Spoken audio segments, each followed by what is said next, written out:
Hey, welcome on in, guys. Tobin here with you, and thanks for checking out the channel. Hope everybody's doing fantastic out there. Boy, what a busy day it was, huh? With Miami Heat news galore, national landscape. You know, it was funny. I was just talking about this on the last video that I did on how the powers that be at ESPN just so happened to put out a segment where they were talking about fake Warriors trades.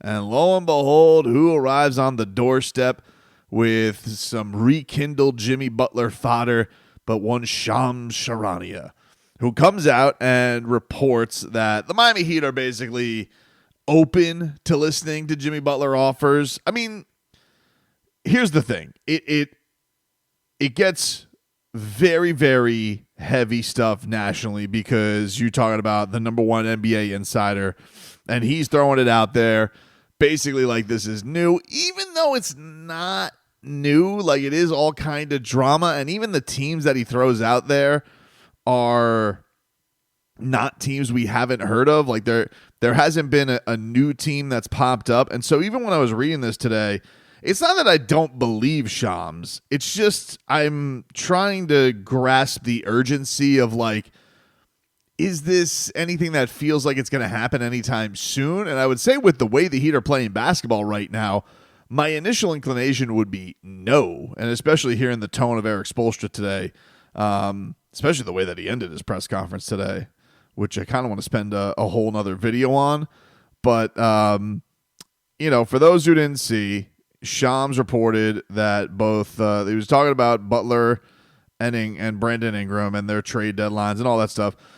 So here's the stuff that he reports on Jimmy Butler. He says the Heat are open to listening to offers for Butler and making a deal if the proposal is right. League sources tell ESPN. Butler's agent Bernie Lee has indicated in league circles that Butler is open to destinations in such as the two Texas teams, the Houston Rockets and the Dallas Mavericks, and the Golden State Warriors. Butler's a native of Houston, and above all, he is believed to prefer a win-now title contender in any trade.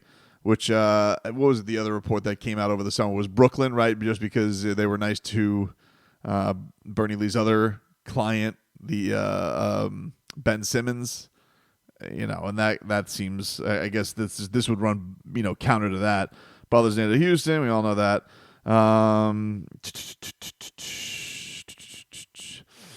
Let's see. It says the Heat have hovered around the play-in tournament, and with Butler's contractual status, they have been open-minded to trade inquiries.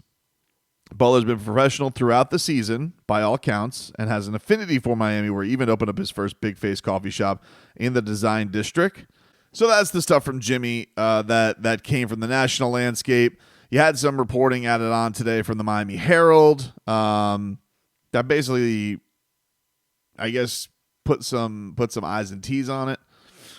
Jimmy Butler, it says, this is from Barry Jackson and Anthony Chang. Jimmy Butler has not asked to be traded, and the Heat are not aggressively shopping him, but Miami is now listening to offers and is open to trading him for an offer that deems appealing enough, Shams Charania reported on Tuesday.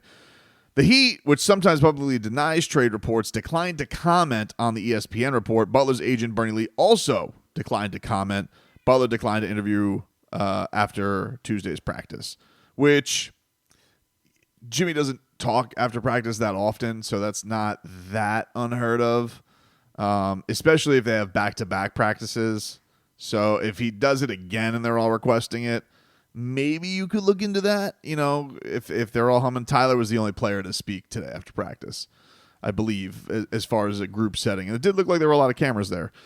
But Butler, just to let everybody know, Butler does not speak after practice a lot. And the way it kind of works with practice a lot of the times, because there's not always a huge media contingency covering practice, a lot of the times you can just get guys one-on-one or the side, and then they'll ask it. I think if it's like multiple people are asking or enough people are asking, then they'll bring somebody to a group setting, and that's kind of how that works.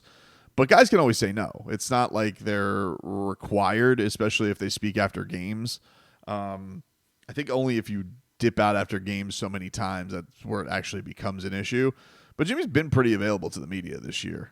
Certainly, I would say more so than in previous seasons when they talk about the professionalism and the way that he's handled things. I definitely think playing the back-to-backs, that element, all that stuff. Yeah, I would definitely say that there's definitely been an effort from Jimmy to not ruffle any feathers in that regard. So I do feel like there has been a lot of mutual respect in all of this. I think if people are feeling, I just want to get this going. If there are Heat fans feeling like it's a frosty environment in the Heat locker room, or it's really not. And Tyler Herro actually made this point today to reporters when he was asked about this, and he said today that vibes are great. Obviously, you get to a point in trade season where players are going to be mentioned. There was some speculation out there, I'm sure you're aware, of Jimmy Butler today, ESPN reported. I'm just curious. I didn't know that. When you get to trade speculation season, how do you guys internalize that and not let that impact? Obviously, you're familiar with that, having dealt with it for years. Yeah, I didn't know that I got to check my phone still this morning. I didn't know what was said. But vibes felt good in here today, so I don't know. I don't know what you're talking about. So, and to be fair, like, vibes have kind of felt great around the team all year. And I would say, out of all the years, it's not like the best, but it's also definitely not like the most bogus it's been. It's like they were joking around the other night. The whole team was remember the clip that went viral about Terry Rozier going after the rebounds, and everybody's like, oh my God, Terry. Like, dude, they were busting balls about that in the locker room afterwards. For a few minutes, everybody was having fun with that. Jimmy was shooting the bleep with Bam. Bam was shooting the bleep with Terry. Then Bam comes back around while Terry's doing his media. So yeah, I would say the vibes have been really, obviously winning always helps, but they've been playing better basketball. So yeah, that is, so there's that. And then there's some stuff from Spo we'll get to here in just a second. The other thing in the reporting wise from the Miami Herald, they say a source with direct knowledge has said the Heat is not concerned about the possibility of losing Butler in free agency if it comes to that, partly because there's no contender with cap space to sign Butler outright with the Heat's without the Heat's help of a sign and trade, which is true.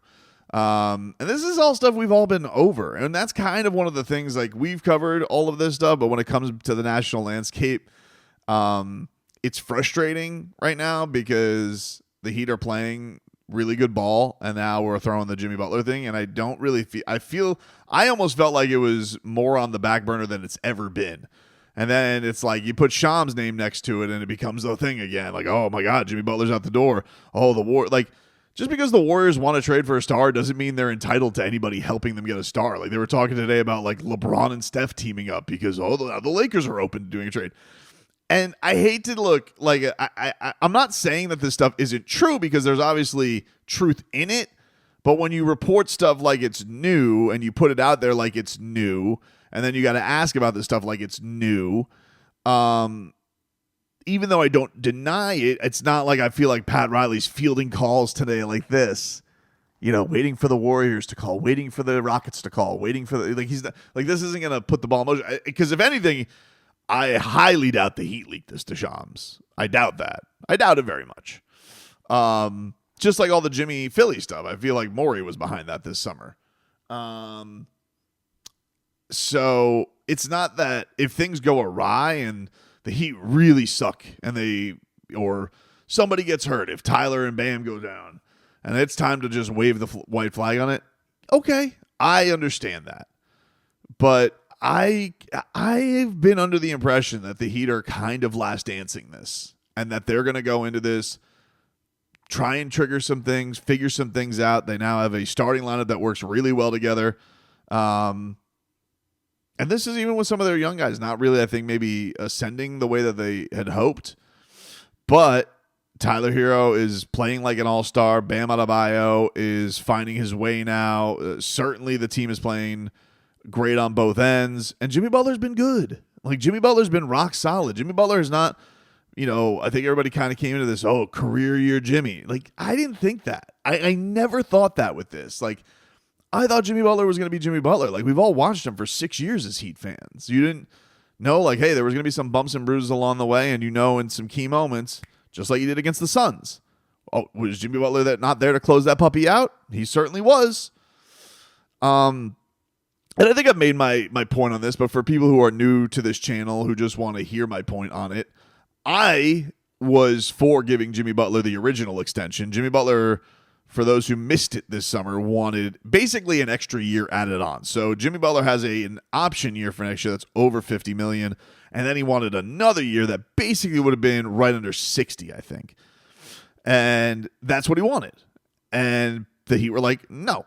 Then there was this whole thing about the playing the games. And apparently it's never been said out of the mouth of Jimmy or representation, but it's been reported by multiple parties locally, and then a wink. And then it's even been quoted, like Jimmy's agent has been quoted in those stories.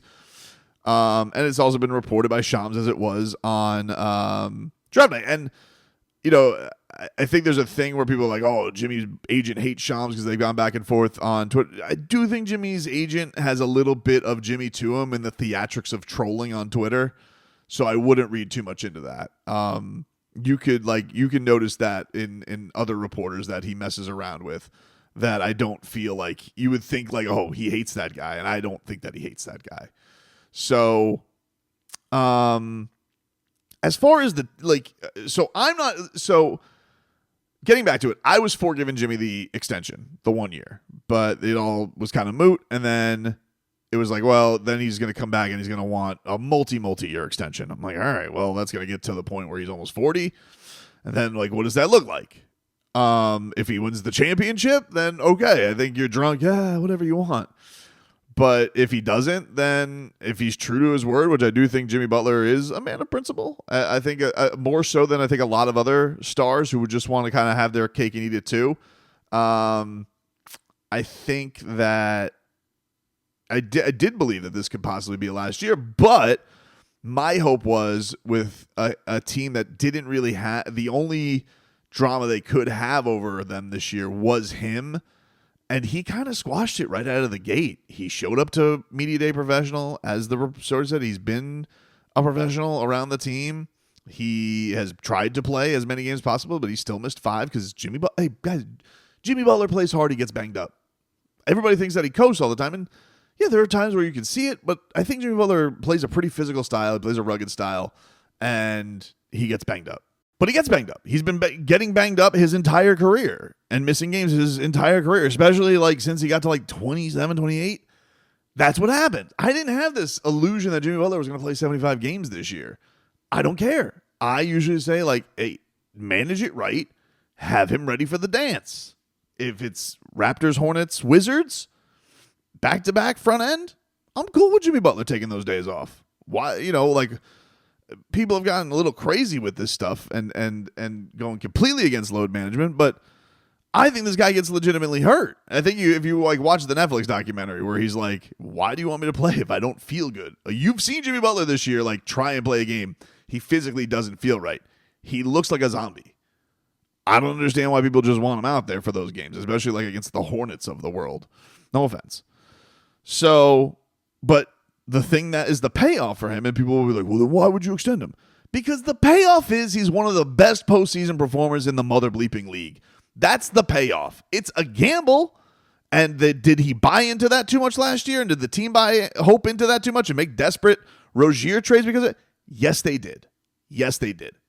Undeniable. The Heat were too much banking on Jimmy going Super Saiyan, turning into playoff Jimmy again, and that was going to save the day. And unfortunately, Kelly Oubre, the knee, boom, wasn't able to make the postseason. And would they have even handled it the way that team was so injured? No Duncan, no Rozier, Jaime going out, all the injuries that they had on top of Jimmy. Probably not. But are they better suited now? There's something about them, dude. I don't know. They do have a goal. You talk about Golden State, they have kind of a Golden State thing going on right now. Tyler is their Steph. I know he's not Steph. Don't take that out of it. But he's playing like they're Steph. Duncan Robinson's their Clay. Bam is doing their Draymond thing. And Jimmy is now the thing that the Warriors want. They want the extra piece. Haywood's doing all the stuff that they can. They have excellent, guys on the roll. And geez, if they get any of these young guys that Spoke and trust, man, they could really have something. But I almost feel like the Heat are in a spot where it's like, you add the right kind of backup. Like you do what Dallas did last year.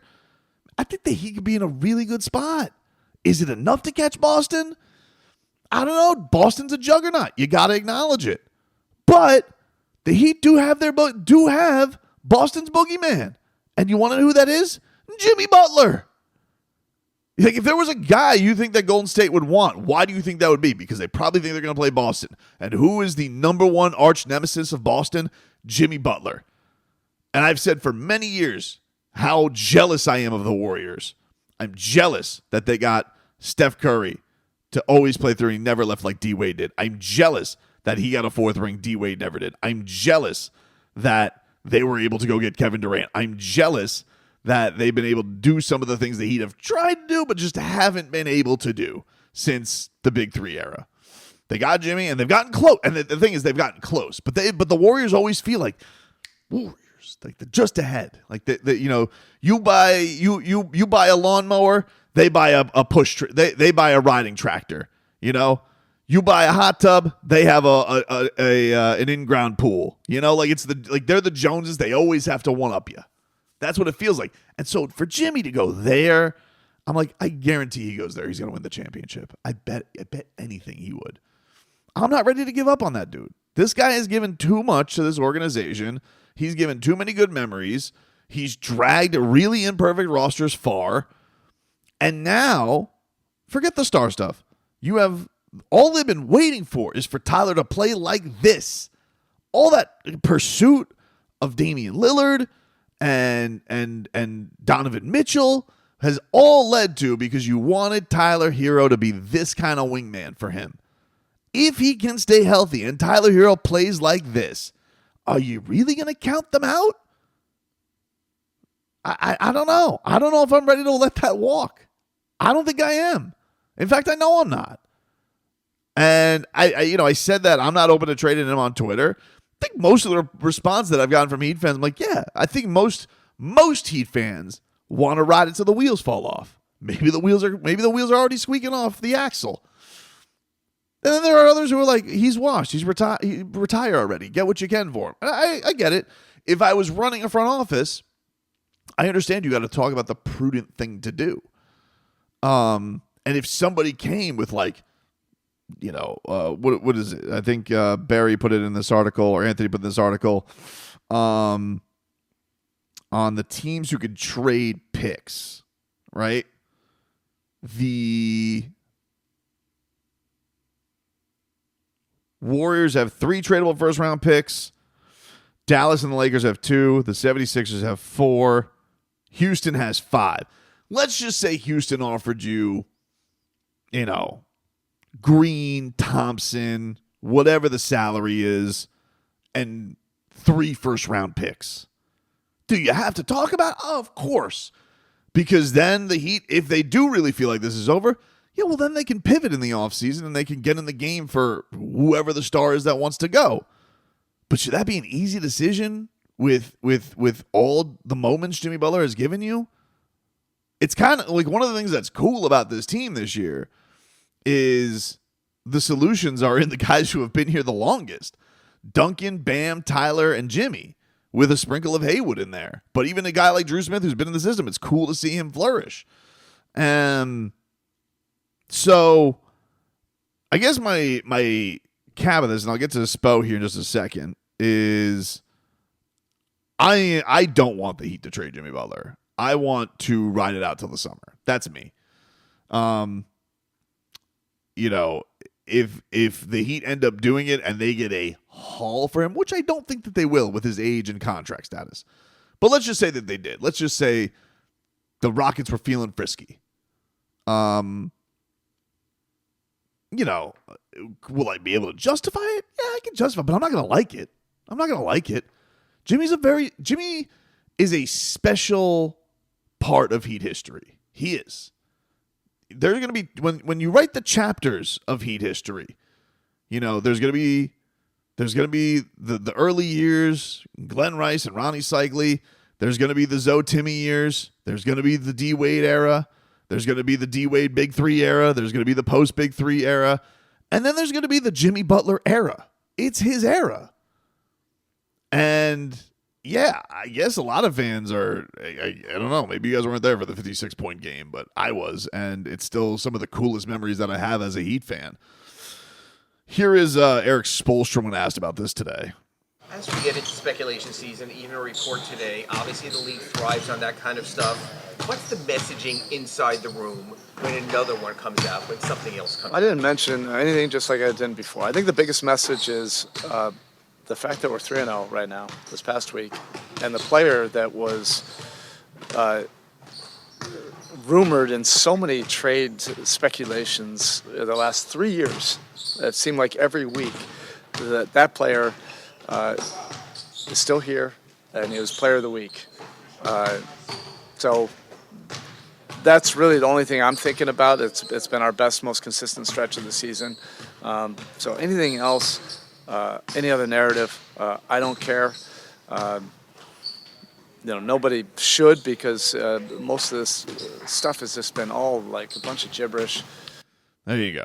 Then he went off to this other rant that I want to save for another video, because I found it very interesting to how he closed that out. It had nothing to do with trades, by the way. But it's on a completely different topic of this. But it also made me feel like, oh, this guy ain't ready to fold. He ain't ready to fold. And I don't think Spo's ready to fold. I don't know about Pat Riley. We've spoken really about Pat Riley's future. You think Pat Riley's like, yeah, my last year, let it be known that I folded and moved on to the next hand. I don't know.